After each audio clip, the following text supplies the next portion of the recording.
Yes, he pulled it out. Woo!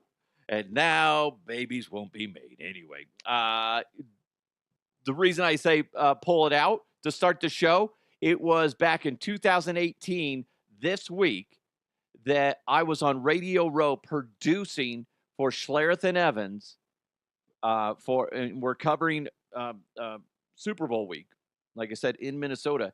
And we have future Hall of Famer at the time, Terrell Davis. Now he's a Hall of Famer, former teammate of Mark Schlereth, sit down with us. Mike Evans is the co-host. I said that really kind of, wobbly jobbly, but whatever. whatever. So anyway, TD sits down with us. Super nice dude, okay? Super nice dude. He sits down next to us, and we're in the commercial break, and I give him the headset. Basically, imagine headphones with a microphone attached to it, basically like you would see a helicopter pilot wearing, something like that type of thing. And the problem is the headset for the guests out there, the microphone kept twisting. And basically what happens is when it twists, the input for the sound is away from the mouth of the person wearing the headset. So you can't hear them. So I said, hey, TD, before we pop on, I got to fix your microphone real quick. He's still wearing the headset because I just had him put it on. And he's like, okay. Again, super nice dude. And I put my hand on it. It was my right hand. And we're facing each other. And I'm twisting it. And he moves his head. He moves his head to his right. So my hand that was on the microphone all of a sudden slips into his mouth. Okay? Slips into his mouth. And we just both stare at each other like, what the fuck just happened? And I say something to the effect of, oh my God, I just stuck my hand in your mouth, didn't I? And he super calmly says, yes, you did, DeHuff. And I was just like disgusted with myself. And I look over at Schlereth and Evans, and they're both looking at us, jaws dropped, going, oh, we got to talk about this. And they put their headphones on, literally come back from break about, 5 seconds later, and they just bring it up. I was looking for the audio of it because it's out there somewhere. I would imagine it's from the show on January 31st, 2018. And it's the interview with Terrell Davis. I can't find it. It has to fucking exist somewhere. I just want to download them telling the story. It was so fucking awkward. But he was so calm about it. It was so fucking awkward, but hilarious. I can say I've been inside a Hall of Famer. Can you? Maybe you can. I don't know. But hey, I did. I was there. I tweeted that out, right? Mike Evans, who was part of that moment, that my first time being inside not another human being, inside a man. He said it was cringy, not, hey, is that your daughter you're sending us the wrong way, cringy, but close. And what Mike is talking about in regards to that, because like I said, I'm not going to Super Bowl week this week, but there's so many good stories, especially when I used to hang out with Mark Schlereth and Mike Evans, is the first part of that, he said, is that your daughter? We're in Miami covering the Super Bowl, and it's Mike Evans, Mark Schlereth, myself, and Kendall Valenzuela.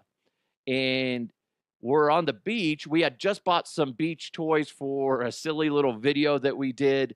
And then Mike's like, DeHuff, do you want to bring these back to your kids? No, I don't want to bring that on the plane. No, whatever. They got plenty of shit anyway at home. So Mike said, I'll just go give it to a parent over here. There's somebody will take it. We had told him just leave it by the lifeguard stand or something like that, and just leave it at that. But he's like, no, no, no, I'll go give it to a person.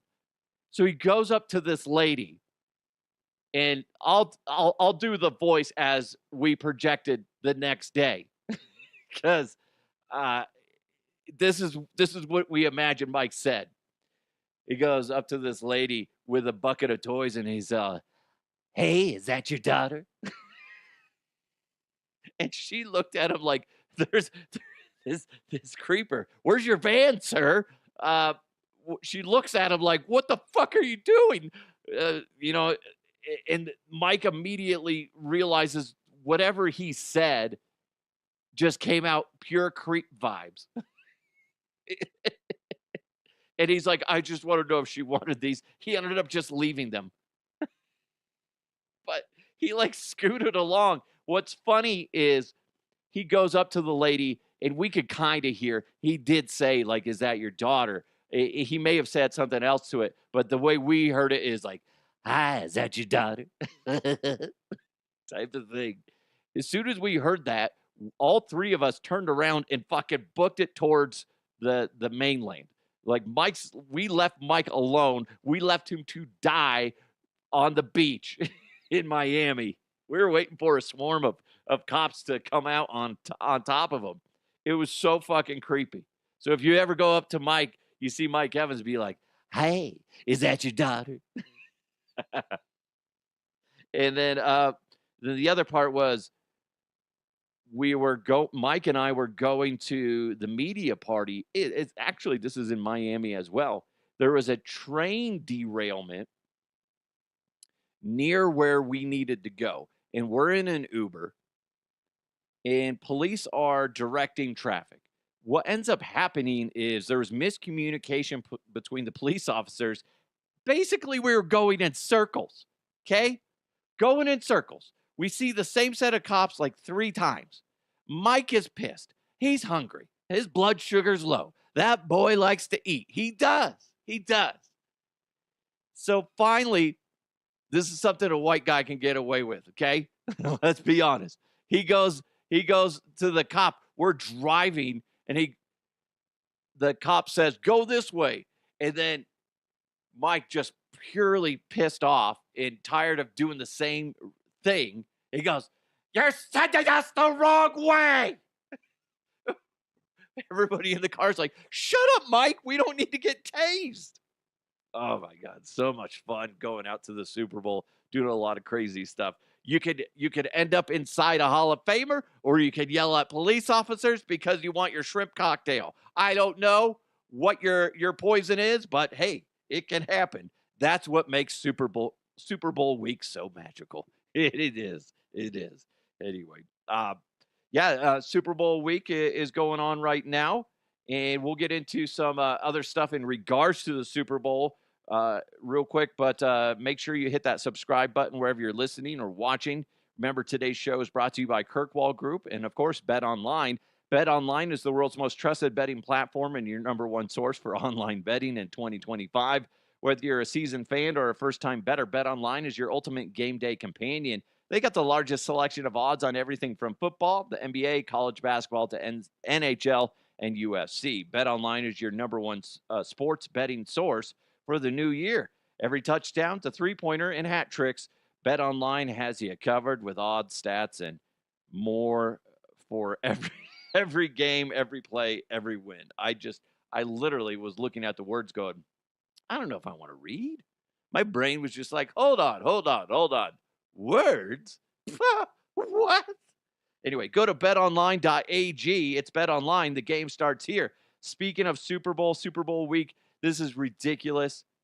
And I guess unless you got money to burn, suites for the Super Bowl are from 20 to 25 person boxes with prices starting at $500,000, and surpassing in $2 million. That's ridiculous. I need to find out what the average ticket price is for the Super Bowl. You would think that the problem is all the scalpers and everybody's going to go in there and buy a bunch of tickets and then sell them, jack up the price.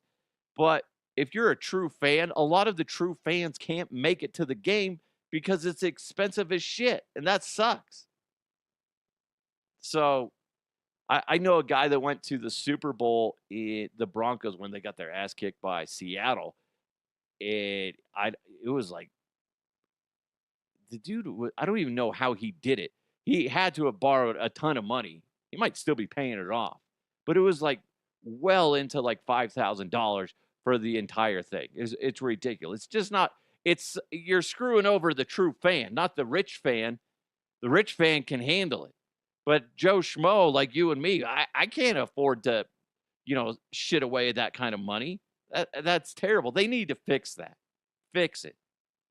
Super Bowl week, by the way, if you want some good Super Bowl week coverage with some great interviews from Radio Row in New Orleans, you got to check out MHS Today. Mile High Sports is going to be out there with Sean Drotar, Nate Lundy, as well as Anilo and Danny. They're going to be out there broadcasting. Like I said, they're going to grab a lot of great interviews.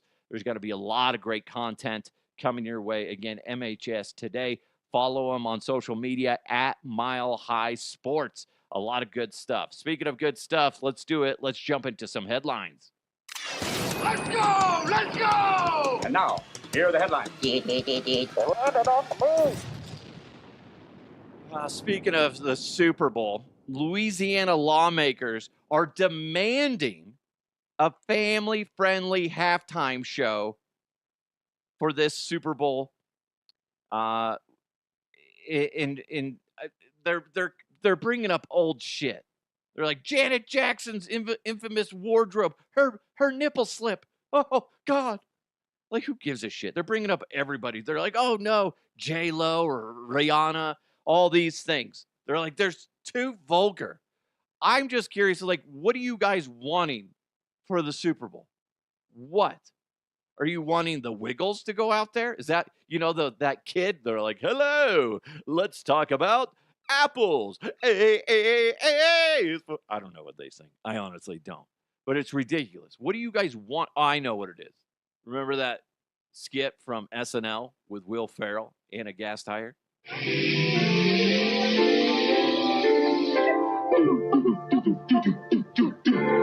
can feel it coming in the air tonight.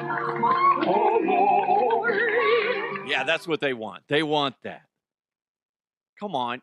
Nobody's going to be happy. It doesn't matter who the musical artist is. There's going to be a group of people that love it, and there's going to be a good chunk of people that hate it. Doesn't matter who it is. Doesn't matter. It could be country, and then all these other people hate it. It could be hip-hop. Hip-hop crowd loves it. Other crowd hates it. It doesn't matter. Old school rock, all the boomers are going to love it. Everybody else is going to say, oh, this is terrible. There's no winning when it comes to the musical artist. So you might as well go with whoever the fuck wants to do it. And as long as they're somewhat famous, or I guess you would have to say, famous. I don't know. Who fucking cares? Again, I'm borderline not giving a shit about the Super Bowl. I was talking to my buddy Brandon today, and we're talking about, I was like, are you excited for the Super Bowl at all? He's like, no. It just feels gross. It's just a gross game. He's more excited, and I'm kind of the same way, more about the commercials. I've never felt that way before. It's really odd. I guess in a way I'm excited for the halftime show. I'm not even really excited for the halftime show. I was lying just then. I'm not. I don't care. I don't care. I'll watch it. But if there's some more bullshit flags that are non-existent penalties type of thing, I can't handle that shit anymore. It's driving me nuts. The NFL needs to investigate the referees because there's some bullshit. There, I said it. God, it pisses me off. The Colts. That was the Colts. The audio I played. They're they're like a gospel singer, and they always they're funny. They're funny stuff. SNL The Colts with a C, C-U-L-P-S. Look it up. It's funny. They'll be the next halftime show, 2026. Don't give him an idea. Will Ferrell will do it. He'll do it. Why do we keep having to bring this up? Uh, we just talked about it not too long ago. A study showed that sober rats prefer silence, but rats on cocaine prefer jazz music. Jazz music? I didn't expect that. I was like, I would imagine, I thought they would like heavy metal or something like that. Jazz. Who likes jazz?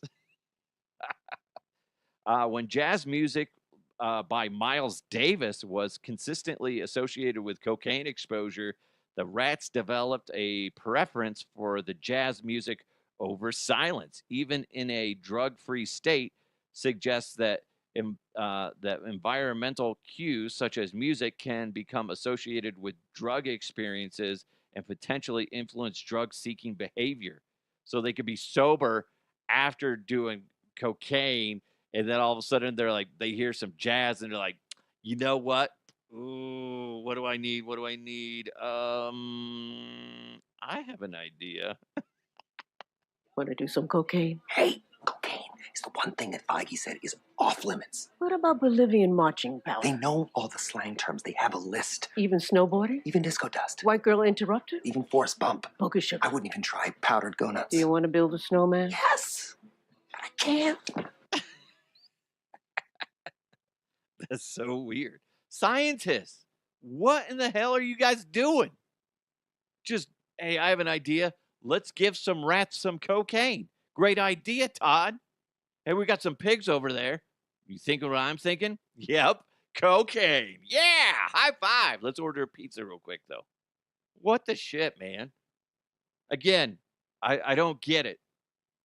I don't get it. But somebody's got to do it, right? No. That's ridiculous. Oh, so disgusting.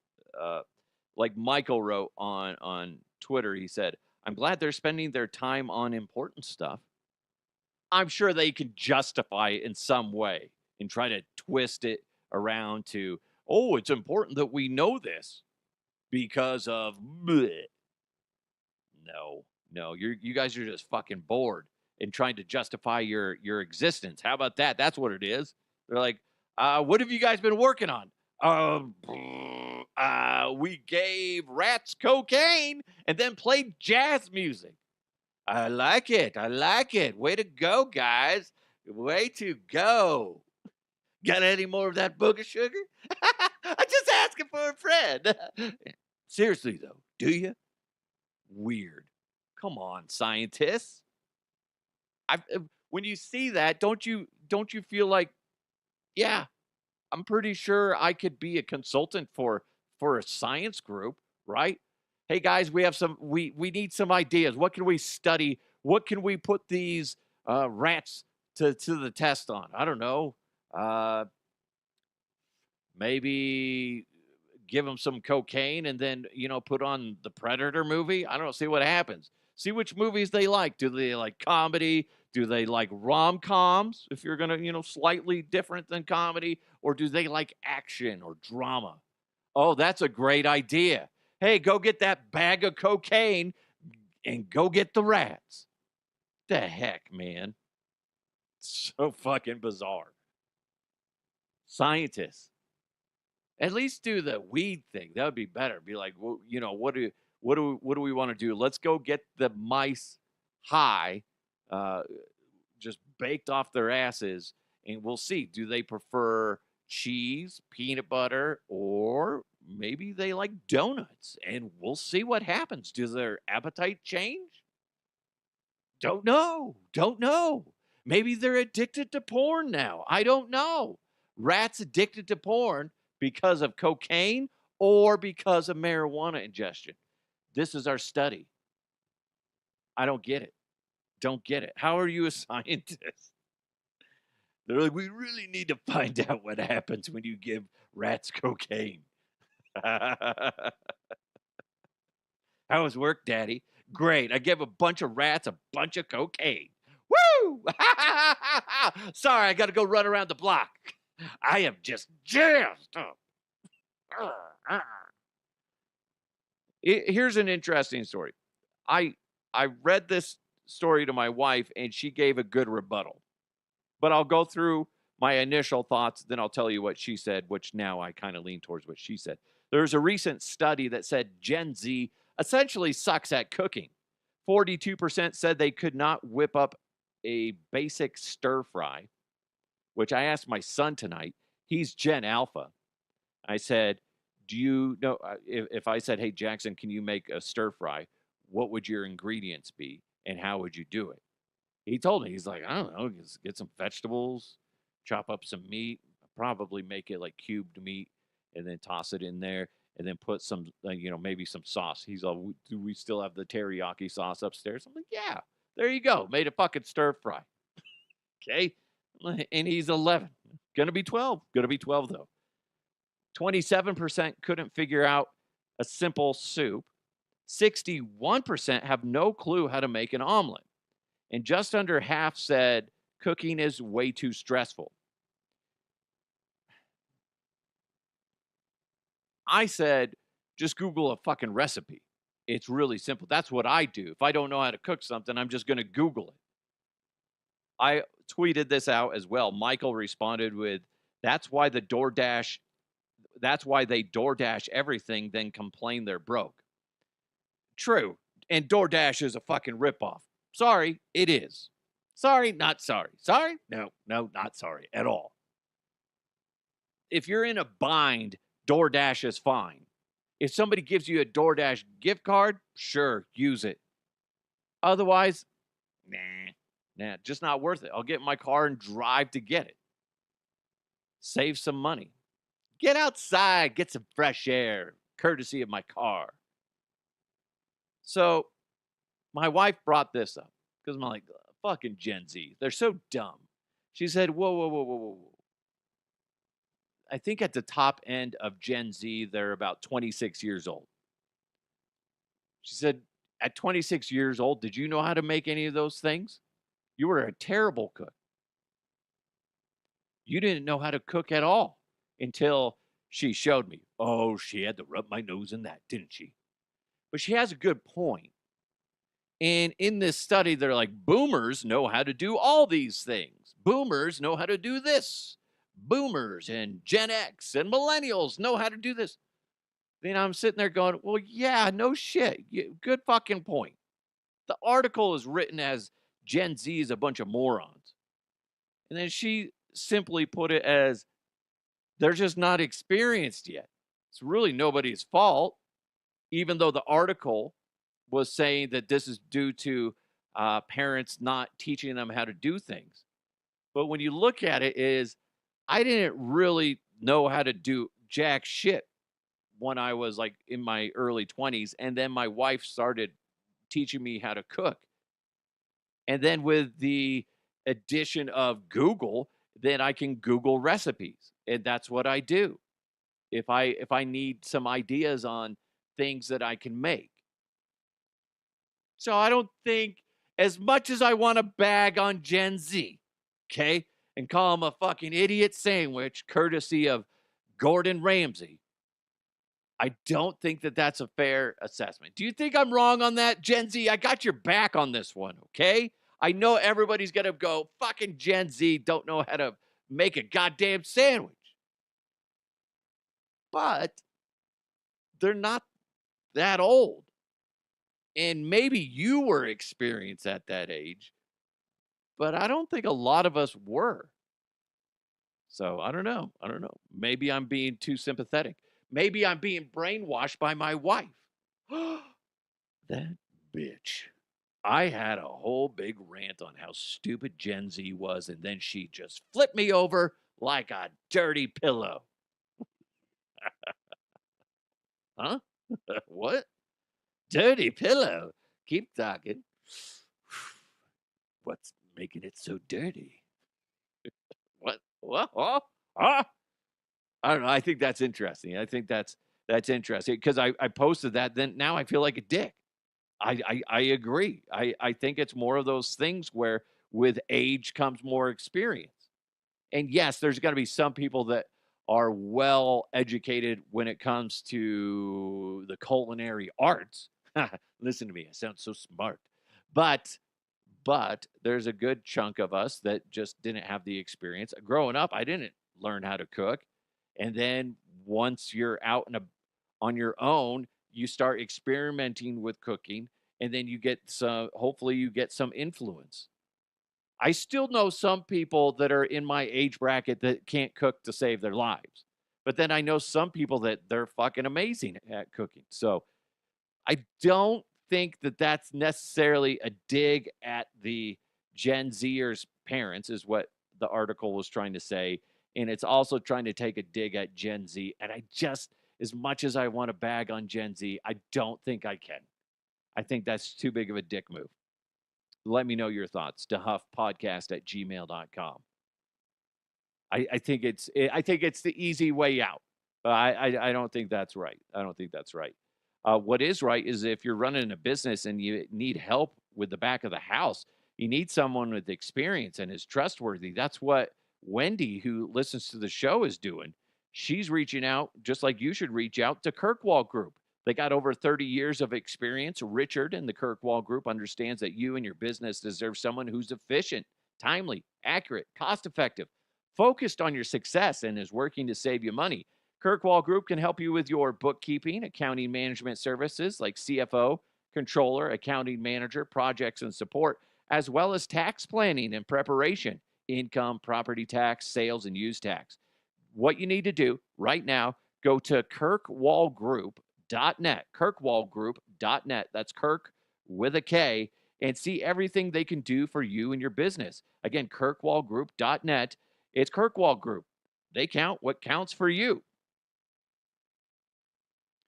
Before we jump into sports, 6 people have been charged in connection with an investigation into theft of $60,000 worth of butter.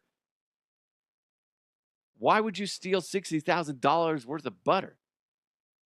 Well, I'll tell you why. This is fucking bizarre. Scott Tracy, a spokesperson for the, I don't even know how to say that, Gulp Police Service, told CTV News back in November that there appears to be an online black market for butter.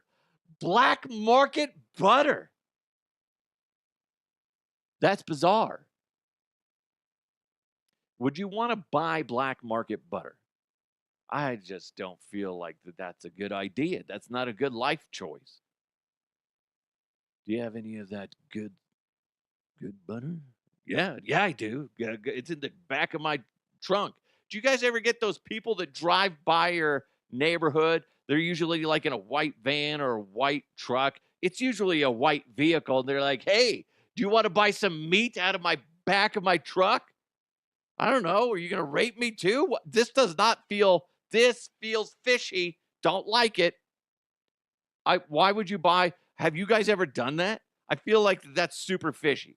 I would never buy black market food. It seems like you're just rolling the dice. That's Russian roulette. Probably a bad idea. Why did you get sick? Why is your gut filled with all this bacteria and worms and God knows what else? I don't know. Things were going great. I got this black market butter. I bought these steaks out of the back of some guy's, Subaru, and things were going great. Pretty typical day. Next thing you know, I'm sick. Huh. I wonder what happened. You should never buy black market food. So stupid. Don't buy black market anything, but especially food. That's just like really dangerous.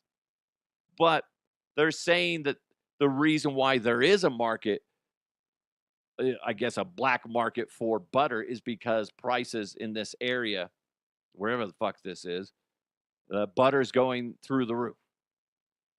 So why can't people just learn how to make their own butter? Huh? I've been practicing my, ever since I was a teenager, how to churn butter. Okay. Listen, I have a gift. Might as well put it to use. I want to know if I could do that. usually just use one hand, but I guess I could use two. Okay. All right. Ooh, butter. Scott, I've never seen butter so smooth. What's your technique? What's your skill set? How'd you do it?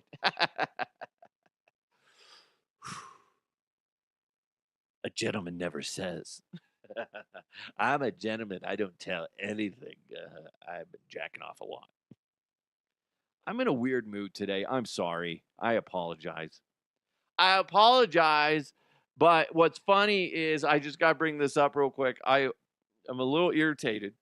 I was on my, I was looking at the Apple reviews of the show, and there's a lot of nice reviews from a lot of great listeners on there.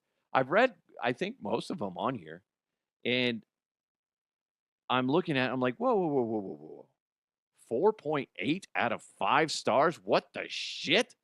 I knew there was one star review because I brought up, I had a cycling conversation and some cyclists got mad at me, and they went and one guy went and gave me a 1-star review because I said I didn't feel like that cyclists were the only victims out on the roadway, essentially because their dicks were dicks. They just don't want to accept that they're dicks, type of thing. Well, I said it much more elegantly at the time. I'm sure. But anyway, the guy gave me a 1-star review. He even slid into my DMs. He's like, ha, ha, ha, I gave you a 1-star review, dickhead. I don't know if he did that. I just made that up. I don't know. But anyway, so I look at it. I'm like, 4.8? Well, somebody else gave me one the other day, apparently. Don't know who it is. They didn't give an actual review. They just listened. I offended them in some way, so they gave me a 1-star review. Fucking pisses me off. Shouldn't piss me off. Shouldn't be. Because in a way, maybe that if it's only 5 stars and then only a few 1 stars, I guess in a sense it means I'm doing things the way I want to do them. I'm being honest. It rubs some people the wrong way. But ultimately, I'm just being honest, and I try to be, if I get into politics, I make fun of all sides, okay? Not just one side.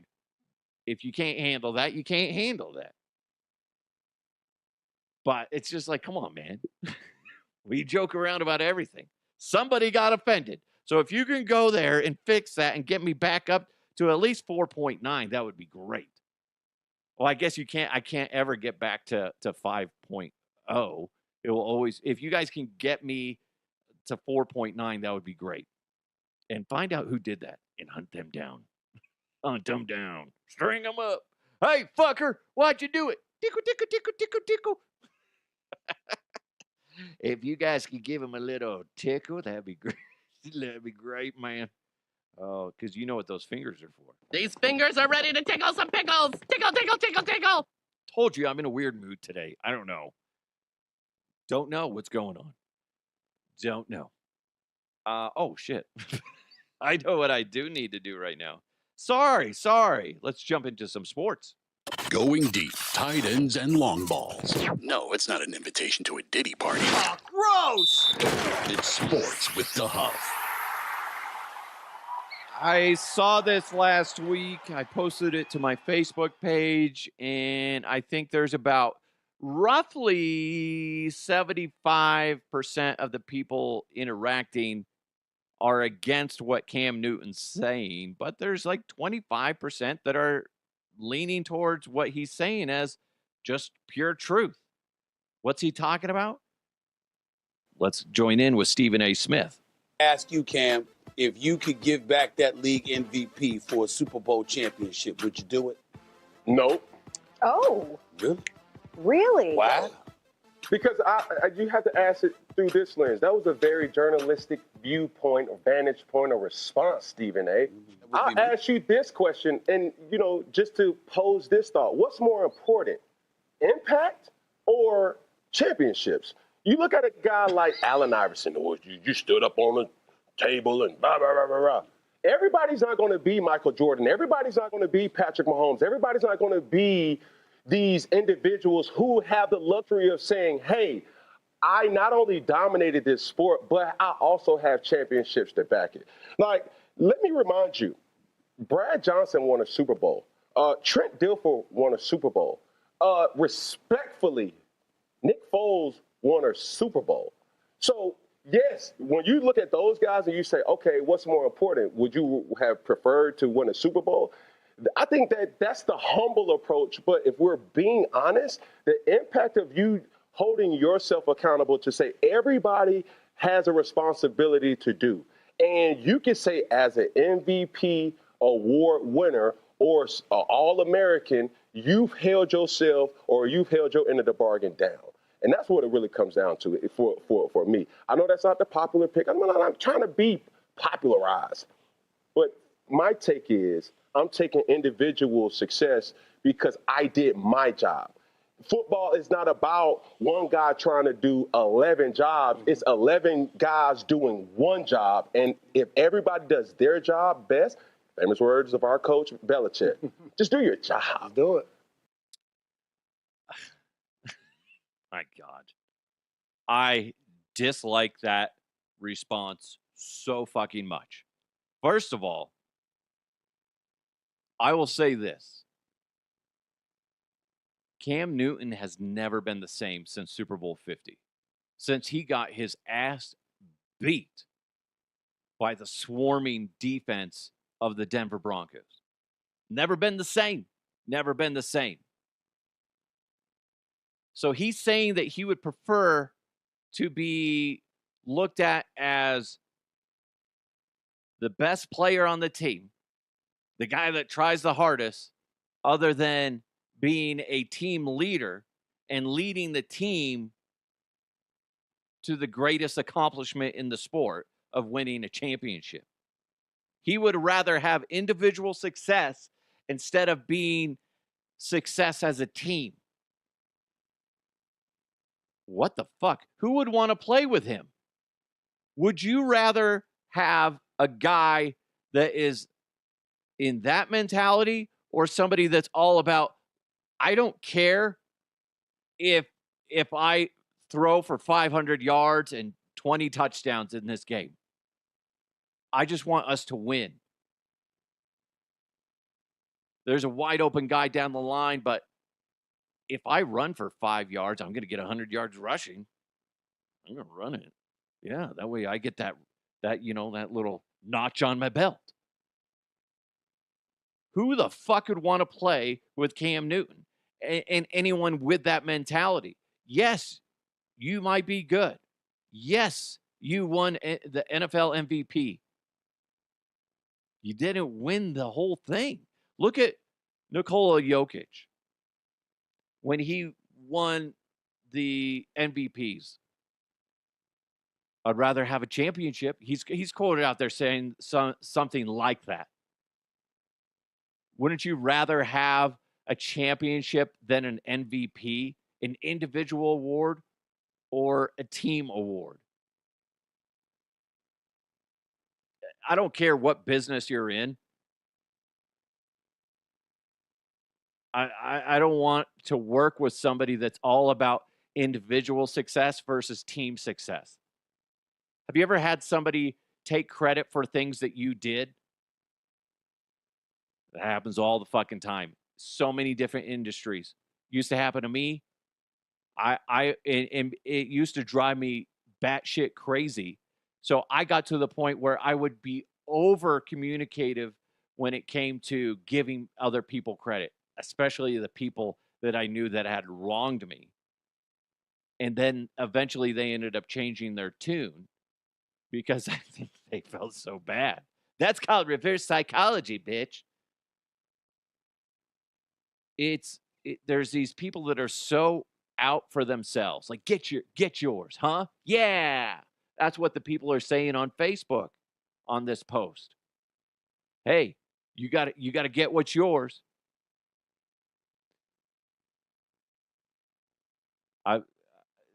That's a selfish mentality.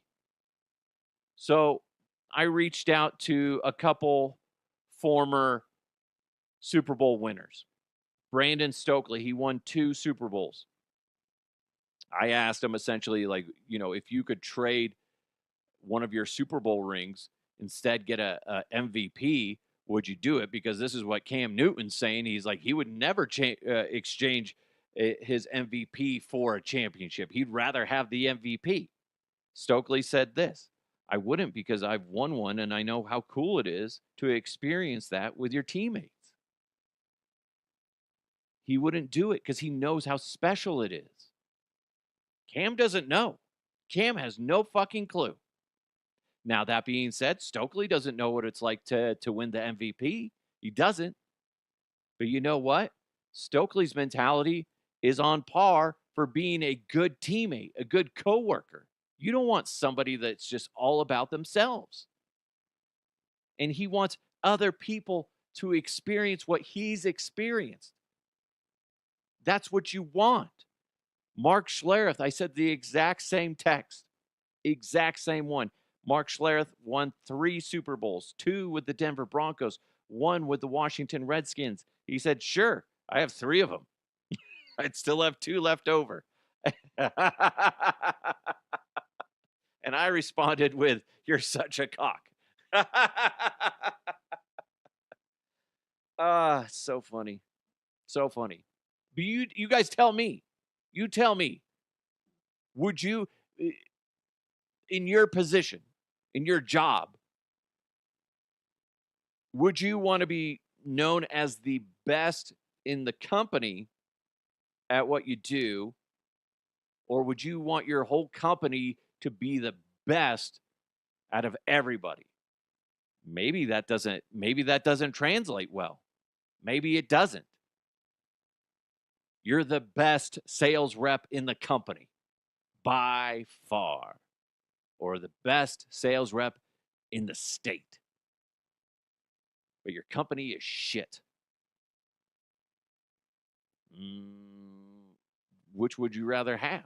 I guess when you look at it that way, it's kind of weird. Kind of gets murky. Mark, what a fucking he's such a child. But I got 3 of them. I always like it if you follow Mark on social media, on Twitter, at Mark Schlereth. He always goes back and forth with people. And somebody be like, who are you? What have you ever accomplished? And then Mark will just tweet. He has a picture saved on his phone of him wearing his 3 Super Bowl rings. And it's just his hand with the Super Bowl rings. I love it. It's so funny. Such a dick move, but it's like, boom, there you go, bitch. Where are your Super Bowl rings, sir? Oh, you don't have them. You don't have them? That's sad. You guys tell me. Am I wrong thinking that that's the misguided mentality of thinking I'd rather be the best at my position and not be, all about team? I'd rather play with a guy that he might be super talented, but when it comes down to it, if the best option is to give somebody else the ball and let somebody else take it and run it in and score, that's who I want to play with, not somebody. Look at Nikola Jokic. Look how many triple doubles he has. It's not just that he has, double-digit points. Assists, guys. That's a big part of that. And rebounds, of course. But assists. There's a lot of guys that can score double digits, but they suck at passing the ball around and dishing it out to somebody else so they can do something. That's the guy you want.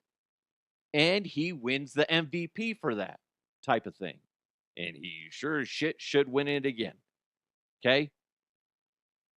Who would you rather play with? A Nikola Jokic mentality guy or a Cam Newton mentality guy? You tell me. DeHuffPodcast@gmail.com, or you can hit me up on my socials. I'll probably make this a Twitter poll. Maybe. I don't know. I might. But who would you rather play with? I'm going with Jokic because it's not about him. He's not a ball hog. He's not all about as long as I get mine. No, he's just like, I want to make sure we all do well. I want to make sure we win. Not that I win. I want us to win. It's not me, it's we. Fucking ridiculous, Cam Newton. I don't like that at all. Fuck you, Cam. You and your goofy fucking hats. Can't stand his style. I do not get it. Listen, that's him. That's him. He's into his own thing. By the way, a little trivia for you. Can you name the 4 NFL teams, current NFL teams, that have never gone to the Super Bowl? 4 teams. One is in the NFC. The rest are in the AFC. Give up. Give up. You might be thinking about it still. I'll tell you the one that's in the NFC. And this one, I was really hoping this year that they'd get in. I really was. Detroit Lions. Never been to the Super Bowl. When it comes to the AFC, Cleveland Browns. Never made it to the Super Bowl. Houston Texans. And Jacksonville Jaguars. Pretty wild. Pretty wild. Guess who has the highest winning percentage of all teams in the Super Bowl? Pittsburgh Steelers. They're 6-2. They have a 75% winning. That's awesome. Then the Patriots, then the 49ers, Cowboys, Giants, Packers, fucking Chiefs, Washington / the Redskins / Commanders, then the Raiders, Broncos. Yeah, pretty cool. Pretty interesting things. That's interesting that there's only 4. But honestly, if I'm one of those 4 teams, that's got to be rough, man. Haven't made it to the big game. At least we can say that as Bronco fans. Hell, even if you're a Raider fan. I mean, the Broncos have been been to 8 Super Bowls. They've won 3, lost 5. At least they've been. Where are the Bills? Bills are 0-4. Ugh, so sad. So sad. Anyway, thank you guys so much for joining the show. If you want to participate, I love it when you guys do. You can hit me up on my socials at DeHuff Podcast, or you can get me on my email, dehuffpodcast@gmail.com. Thanks for listening. Thanks for watching. Hit the like button wherever you're at. Give it a nice review so we can get rid of that 4.8 and make it a 4.9. If you're on Apple or wherever you're listening, go ahead, give it a full star review. If you don't, I will find you. I'll go fucking Liam Neeson on you. I don't know who you are or where you're at, but the fact that you gave me, that's how his voice sounds, right? The fact that you gave me a bad review, I'm going to go after you. I will find you. Now the accent just gets worse and worse and worse.